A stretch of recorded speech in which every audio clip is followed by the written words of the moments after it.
பேசுறதுக்கு ஆளே இல்லாத மொழிக்கு புதிதாக ஸ்பீக்கர் அந்த ஓம் பிர்லா ஒரு அறிவிப்பை செய்து அறிவிப்பது கூட்டத்தொடரில் தமிழ்நாட்டிலிருந்து 40 நாடாளுமன்ற உறுப்பினர்கள் போகிறோம். எனவே தமிழில் பேசுவதை கேட்டு ஆங்கிலத்திலே சொல்லுவதற்கு ஒரு இன்டர்பிரட்டர் தேவை. ஆனால் சமஸ்கிருதத்திற்கு எதற்கு இன்டர்பிரட்டர்? அதை மொழியாக்கம் செய்து சொல்வதற்கு எதற்கு ஆள்? இதுதான் பாரதிய ஜனதாவின் அரசியல். புரிந்து கொள்ள வேண்டும். அவர்கள் சமஸ்கிருதத்தை ஏன் உயர்த்தி பிடிக்கிறார்கள் என்றால், அமித்ஷாவின் தாய்மொழி சமஸ்கிருதம் இல்லை, மோடியின் தாய்மொழி சமஸ்கிருதம் இல்லை.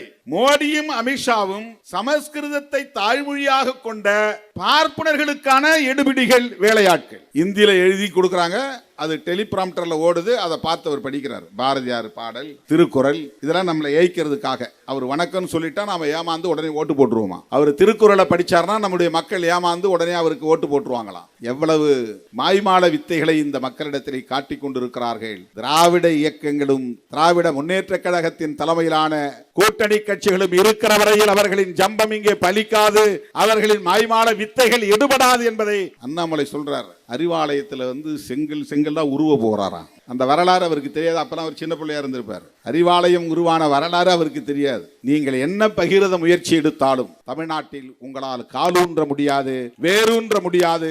உங்கள் வாளை ஒட்ட நறுக்குவோம் என்பதை தெரிவித்துக் கொள்ள கடமைப்பட்டிருக்கிறோம். தர்மேந்திர பிரதான் அவர்களுக்கு இந்த வரலாறு தெரியாது, தமிழ்நாட்டு மக்களின் உணர்ச்சி தெரியாது, திராவிட இயக்கத்தின் வலிமை தெரியாது, திமுக தலைமையில் இடம்பெற்றிருக்கிற கூட்டணி கட்சிகளின் கொள்கை பிடிப்பு தெரியாது. அவர்களை எச்சரிக்க கடமைப்பட்டிருக்கிறோம். இந்தியை இங்கே திணிக்கலாம் என்று கனவு காணாதீர்கள். உங்கள் கனவு ஒருபோதும் நனவாகாது. பள்ளி கல்வித்துறைக்கு வழக்கமாக ஆண்டுதோறும் வழங்கி வந்த நிதியை தற்போது நிறுத்தி வைத்திருக்கிறது.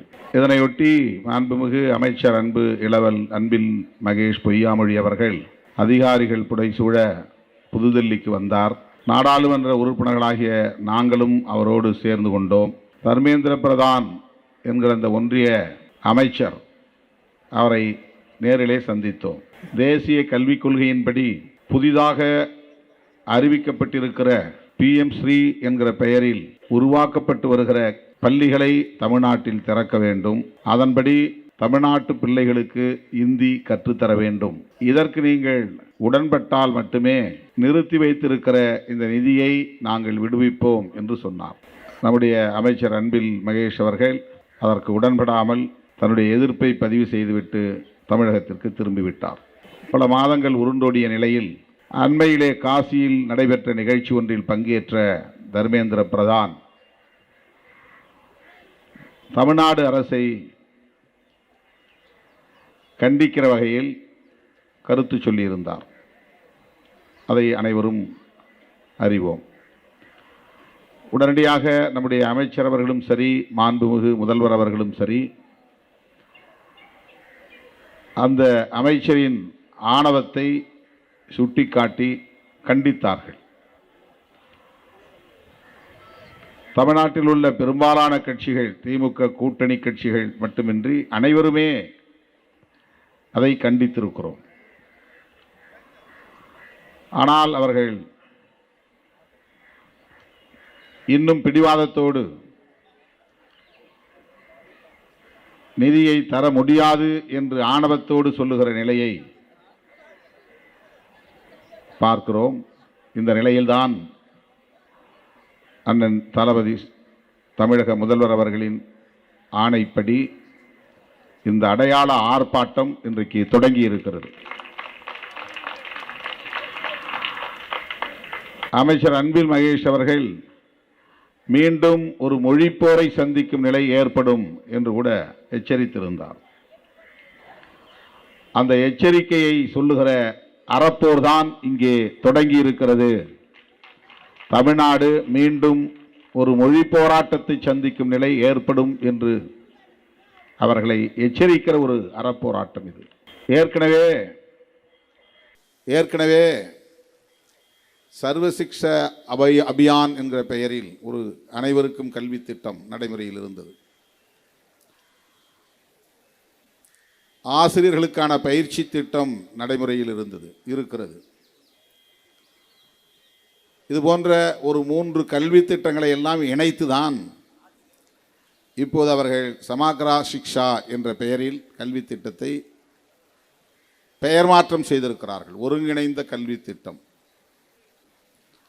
அது ஏற்கனவே நடைமுறையில் இருக்கிறது. நாமும் நடைமுறைப்படுத்தி வருகிறோம். தமிழ்நாடு அரசு அதை கடைபிடித்து வருகிறது. அதற்கு உரிய நிதி வழங்கப்பட வேண்டும். இப்போது அவர்கள் அறிவித்திருப்பது PM ஸ்ரீ என்கிற பள்ளிகள்.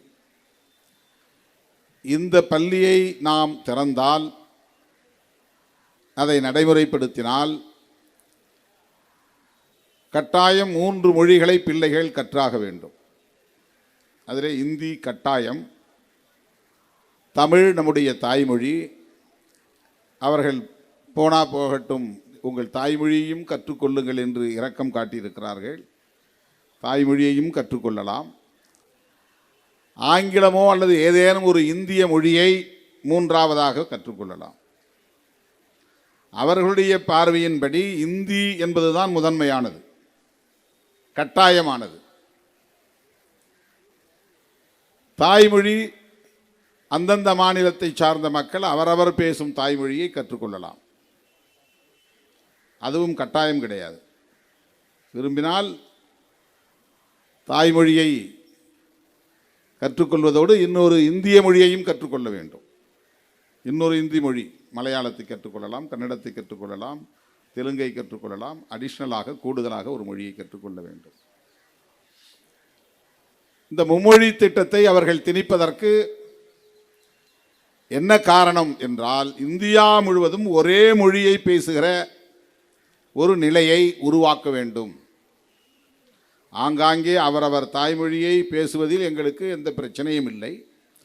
நீ எந்த தாய்மொழியை பேசினாலும் இந்திதான் இந்தியாவின் தாய்மொழி, அதை பேசியாக வேண்டும், அதை கற்றாக வேண்டும். ஒரே தேசம் ஒரே மொழி, அதுதான் அவருடைய கொள்கை. ஒரே தேசம் ஒரே கலாச்சாரம், ஒரே தேசம் ஒரே மதம், ஒரே தேசம் ஒரே ஆட்சி, ஒரே தேசம் ஒரே கட்சி. இதுதான் அவர்களின் இறுதி இலக்கு. இந்தியா என்பது ஒரு நாடு. அந்த இந்தியா நாட்டுக்குள் ஒரே மதம்தான் இருக்க வேண்டும், அது அவர்களின் இலக்கு.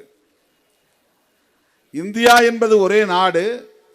அந்த இந்தியாவுக்குள் ஒரே கலாச்சாரம் தான் இருக்க வேண்டும், அது அவர்களுடைய இலக்கு. ஒரே மாதிரி தான் எல்லாம் உடை உடுத்தணும், ஒரே மாதிரி தான் எல்லாம் உணவு எடுத்துக்கொள்ள வேண்டும், ஒரே மாதிரி தான் கலாச்சாரத்தை பின்பற்ற வேண்டும். இந்தியா என்பது ஒரே நாடு, ஒரே மொழிதான் பேச வேண்டும். தமிழ் உன் தாய்மொழியாக இருக்கலாம், ஆனால் நீ இந்தி படிக்கவும் பேசவும் கற்றுக்கொள்ள வேண்டும்.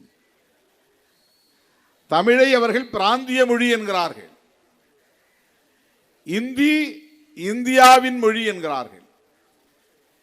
இது எவ்வளவு பெரிய அபத்தம் என்பதை எண்ணி பார்க்க வேண்டும். தமிழ் பிராந்திய மொழி என்றால், வட்டார மொழி என்றால், இந்தியும் வட்டார மொழிதான். அது சில மாநிலங்களில் மட்டும்தான் பேசப்படுகிறது. இந்தியை தாய்மொழியாக கொண்டவர்கள் வடக்கே ஒரு சில மாநிலங்களில் மட்டும்தான் இருக்கிறார்கள். ராஜஸ்தான் என்பது இந்தியை தாய்மொழியாக கொண்டவர்களின் மாநிலம் அல்ல. ராஜஸ்தானி என்கிற மொழியை தாய்மொழியாக கொண்டவர்கள் பேசுகிற மாநிலம் அது. பீகார் என்பது இந்தியை தாய்மொழியாக கொண்டவர்களின் மாநிலம் அல்ல. பீகாரி என்கிற ஒரு மொழி அவர்களுக்கான தாய்மொழி இருக்கிறது.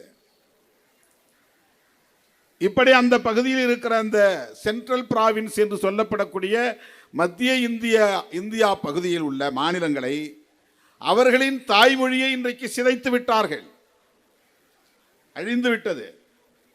1951 ராஜஸ்தானில் ராஜஸ்தானி பேசியவர்கள் 80 விழுக்காடு இருந்தார்கள். இந்தியை பேசுகிறவர்கள் 20 விழுக்காட்டுக்கும் குறைவாக இருந்தார்கள். ஆனால் இன்றைக்கு நிலை என்னவென்றால், ராஜஸ்தான் மாநிலத்தில் இந்தியை பேசுகிறவர்கள் 80 விழுக்காடு மாறிவிட்டார்கள். அவர்களின் தாய்மொழியான ராஜஸ்தானியை பேசுகிறவர்களின் எண்ணிக்கை குறைந்து விட்டது. இப்படித்தான் அதை ஒட்டியுள்ள எல்லா மாநிலங்களிலும் அவர்களின் தாய்மொழியை சிதைத்துக் கொண்டிருக்கிறார்கள். இந்தி என்பது அடிப்படையில் ஒரு மொழியே அல்ல. வெவ்வேறு மொழிகள் இங்கே பேசப்படுகின்றன. அவையெல்லாம் இன்றைக்கு இந்தியாக மாற்றப்பட்டிருக்கிறது, அழைக்கப்படுகிறது. தமிழுக்கு எழுத்து இருப்பது போல் இந்திக்கு தனியே எழுத்து கிடையாது. தேவநாகரி ஸ்கிரிப்ட் என்பது பல மொழிகள் பயன்படுத்துவதற்கான ஒரு எழுத்து முறை. அது இப்போ மலேசியா போனீங்கன்னா மலேசியாவில் மலாயான்னு ஒரு மொழி பேசுகிறாங்க. ஆனால் அவங்க பயன்படுத்தக்கூடிய ஸ்கிரிப்ட் வந்து மலாயா ஸ்கிரிப்ட் கிடையாது, இங்கிலீஷ் தான் பயன்படுத்துகிறாங்க. இங்கிலீஷில் தான் இப்போ நம்ம வணக்கம்னு போடும்போது VANAKKM போடுறோம் இல்லையா, வணக்கம். தமிழில் வணக்கம்ங்கிறது வேற, இங்கிலீஷில் வணக்கம்ங்கிறது அந்த இங்கிலீஷ் எழுத்தை நம்ம பயன்படுத்துகிறோம். அந்த மாதிரி தேவநாகரி என்கிற ஒரு ஸ்கிரிப்ட் எல்லோருக்கும் பயன்படுகிற, பல மொழிகளுக்கு பயன்படுகிற ஒரு பொது எழுத்து முறை. அது போஜ்பூரி அப்படின்னு ஒரு மொழி இருக்கு, மைதிலி அப்படின்னு ஒரு மொழி இருக்கு, கடுவாலி என்று ஒரு மொழி இருக்கிறது, சாந்தலி என்று ஒரு மொழி இருக்கிறது. இந்த மாதிரி நூற்றுக்கணக்கான மொழிகளை அழித்து அந்த மாநிலங்களில் இருக்கிற மக்களின் பூர்வீக குடிகளின் தாய்மொழிகளை சிதைத்து இந்தியை அவர்கள் பேசுகிற நிலையை உருவாக்கி விட்டார்கள். இப்போ அந்த பகுதியில் இருக்கக்கூடிய வெறும் பேச்சு மொழியாக மாறிவிட்டது போஜ்புரி. அந்த தலைமுறை அழிந்தால் அதுக்கு பிறகு ஒரு 20 தலைமுறைக்கு பின்னால் வெறும் இந்தி மட்டும் தெரிந்த தலைமுறை தான் இருக்கும். இந்த போஜ்பூரிங்கிற மொழியை பேசக்கூடிய மக்கள் இருக்க மாட்டார்கள். அந்த நிலையை தமிழ்நாட்டிலும் உருவாக்க நினைக்கிறார்கள்.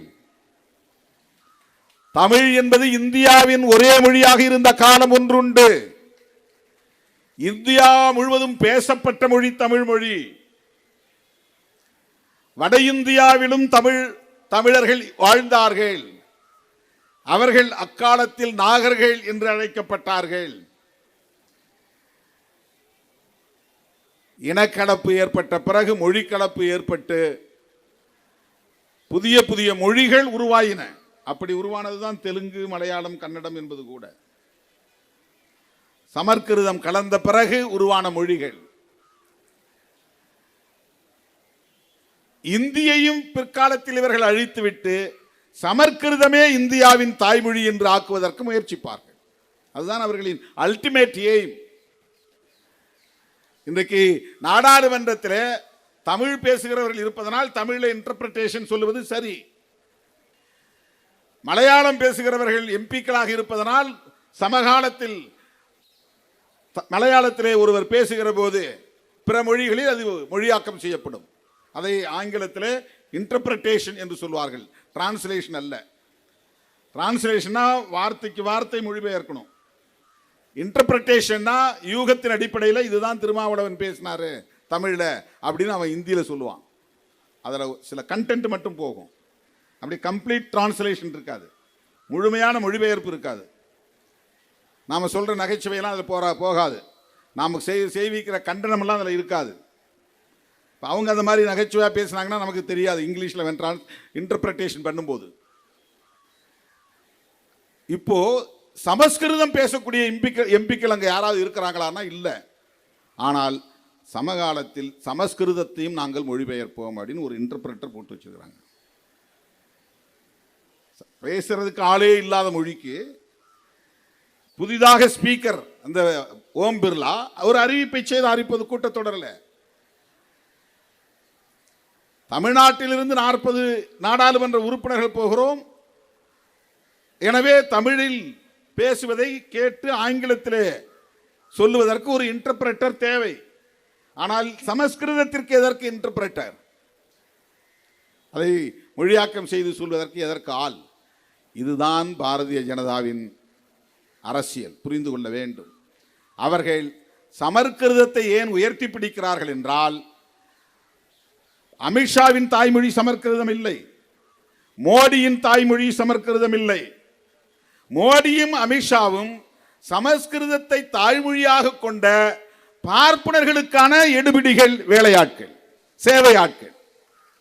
அவர்களுக்காகத்தான் அவர்கள் அரசியல் செய்கிறார்கள், அவர்களுக்காகத்தான் அவர்கள் ஆட்சியில் இருக்கிறார்கள்,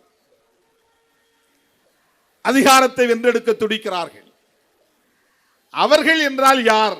அவர்கள் RSS காரர்கள். RSS இயக்கம் என்பது அகில இந்திய பிராமணர் சங்கம். அது பிராமணர்களுக்காக உருவாக்கப்பட்ட சங்கம். இன்றைக்கு அதை இந்துக்களின் சங்கமாக மாற்றி வைத்திருக்கிறார்கள். அவர்களுக்கு ஒரு அஜெண்டா இருக்கிறது. அந்த அஜெண்டா அடிப்படையில் தான் தேசிய கல்விக் கொள்கை வரையறுக்கப்பட்டிருக்கிறது.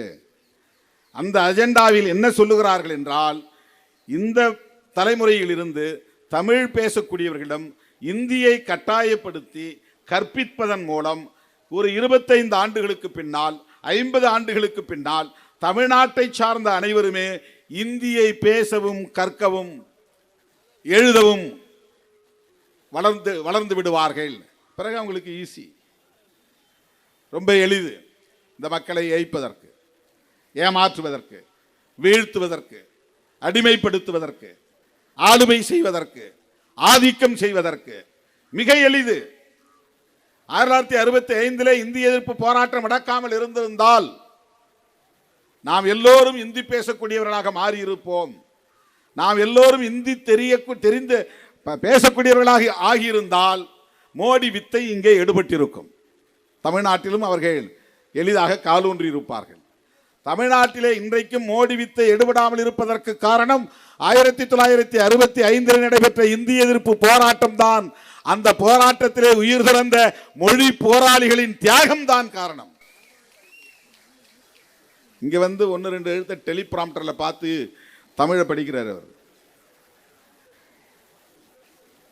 இந்தியில எழுதி கொடுக்குறாங்க, அது டெலிபிராம்டர்ல ஓடுது, அதை பார்த்து அவர் படிக்கிறார். பாரதியார் பாடல், திருக்குறள், இதெல்லாம் நம்மளை ஏய்க்கிறதுக்காக. அவர் வணக்கம்னு சொல்லிட்டா நாம ஏமாந்து உடனே ஓட்டு போட்டுருவோமா?